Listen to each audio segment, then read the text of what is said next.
Kamu pasti pernah nungguin macet di dalam mobil sampai ngerasa bosen kan? Dan saking gabutnya, kamu cuma bisa mainin sandaran kepala. Padahal itu bisa gampang lepas loh. Kelihatannya sih nggak ada fungsinya sama sekali, tapi kamu akan butuh alat ini untuk mecahin kaca jendela mobil kalau kamu terjebak di dalamnya.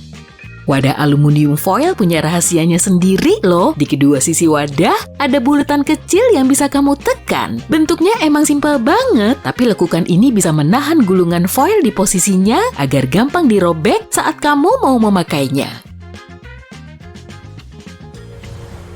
Kalau dipikir-pikir lagi, berbagai handle alat dan pulpen akan jauh lebih gampang dipegang kalau dilapisi bahan karet. Bener kan? Keratin di lapisan kulit luar manusia terasa kasar dan kaku dalam skala kecil, jadi kalau kamu megang logam dan kaca kaku dengan permukaan mulus, area kontaknya akan kecil. Begitupun dengan gesekan awalnya.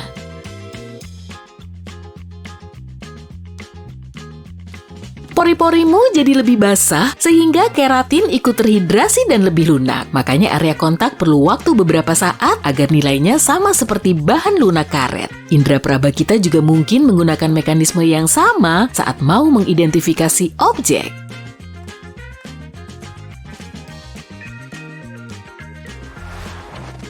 Pom-pom di atas topi Bini juga ada fungsinya loh. Dan pastinya nggak cuma untuk hiasan dan unyu-unyuan.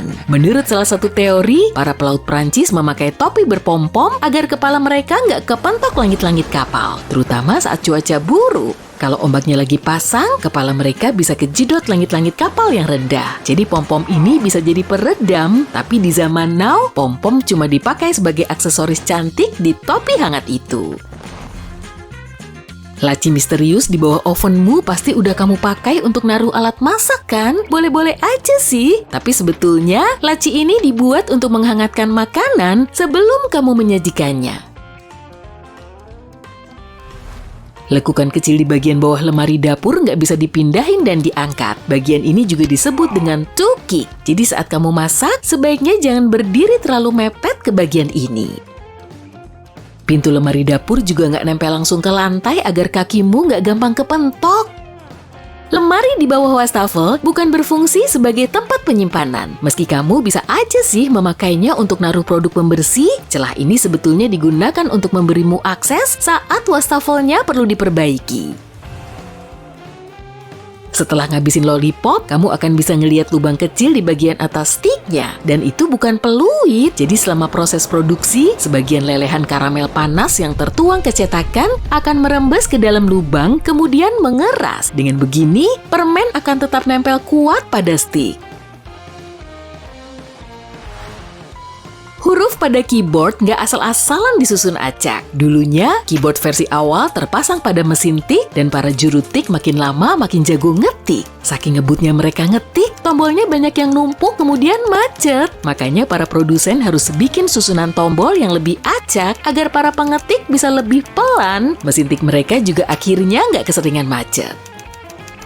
Kamu sering ngedeketin sepatumu ke sikat eskalator nggak? Hitung-hitung sih buat ngebersihin sepatu gratis. Padahal bukan itu loh fungsinya. Bulu halus di sikat eskalator digunakan sebagai pengaman.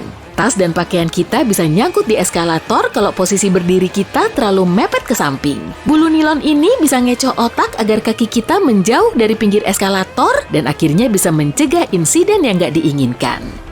Kebanyakan orang beranggapan lekukan di jepit rambut cuma berfungsi sebagai hiasan. Makanya mereka memasang lekukan ini di bagian atas. Tapi sebetulnya, lekukan jepit rambut bisa menjepit banyak helai rambut dan menahannya di posisi yang pas. Bagian yang berlekuk ini seharusnya dipasang di bawah. Kebanyakan ujung meteran diberi potongan logam dan lubang kecil. Kalau kedua tanganmu masih kerepotan, masukin aja lubang kecil ini pada paku sambil terus mengukur. Dan kalau kamu perhatiin, potongan logam ini agak bergerigi di satu sisinya. Jadi kamu bisa menandai area pengukuranmu tanpa perlu pensil. Kalau kamu sering naik pesawat, pasti kamu merhatiin lubang kecil di bagian bawah jendela kayak gini kan? Tapi tenang aja, lubang ini bisa mengamankanmu di ketinggian kok. Namanya adalah lubang nafas. Dan letaknya ada di bagian tengah jendela 3 panel untuk melindungi penumpang dari tekanan luar. Ukurannya memang kecil sih, tapi lubang ini bisa ngilangin semua tekanan dari panel luar dan membantu menyeimbangkan tekanan di jendela.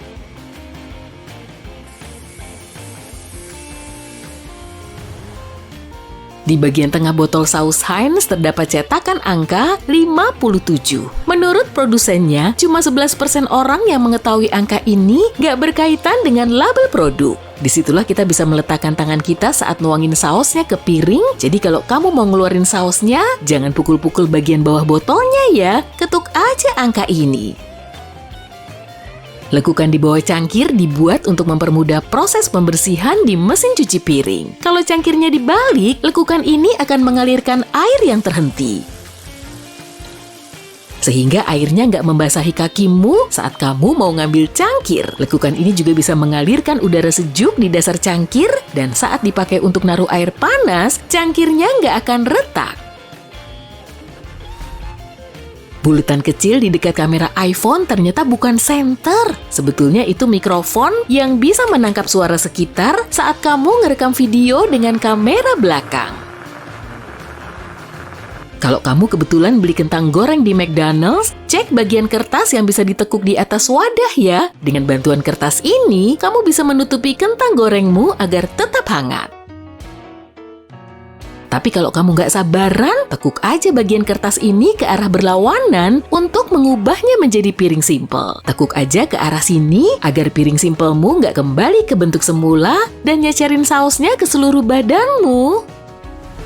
Pada tahun 1970-an, pemakai pasta gigi nggak cuma menginginkan kesehatan mulut mereka, tapi juga kesegarannya. Aquafresh kemudian memenuhi permintaan mereka dengan nambahin garis warna biru di pasta gigi mereka. Lalu konsumen mulai merhatiin kondisi gigi dan gusi, jadi perusahaan tersebut juga nambahin garis warna merah. Pasta gigi ini punya fungsi menyegarkan, membersihkan, dan mengontrol plak. Meskipun pasta gigi putih polos juga bisa ngasih manfaat yang sama, berbagai merek terus aja nambahin garis warna ke pasta gigi mereka.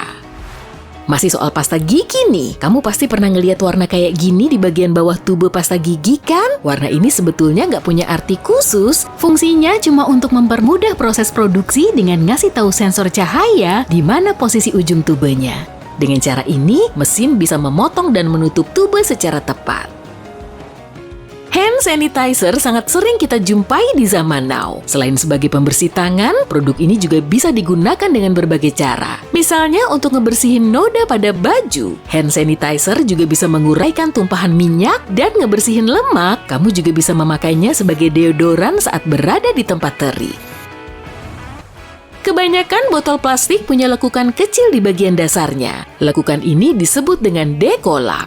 Dan tanpa fitur ini, botol yang biasa kita lihat nggak akan seperti sekarang. Botol seperti ini diproduksi secara massal di pabrik modern dengan mesin dan masing-masing tampilannya kelihatan sama. Karena mayoritas permukaan botol plastik perlu diberi hiasan, produsen harus nyetak hiasannya di posisi yang sama. Maka mereka nemu dekolak atau kependekan dari decorating lock. Dekolak ini bisa menyamakan orientasi botol di mesin pencetak hiasan. Tanpa bantuan ini, para pekerja harus memantau seluruh prosesnya dan menata botol secara manual.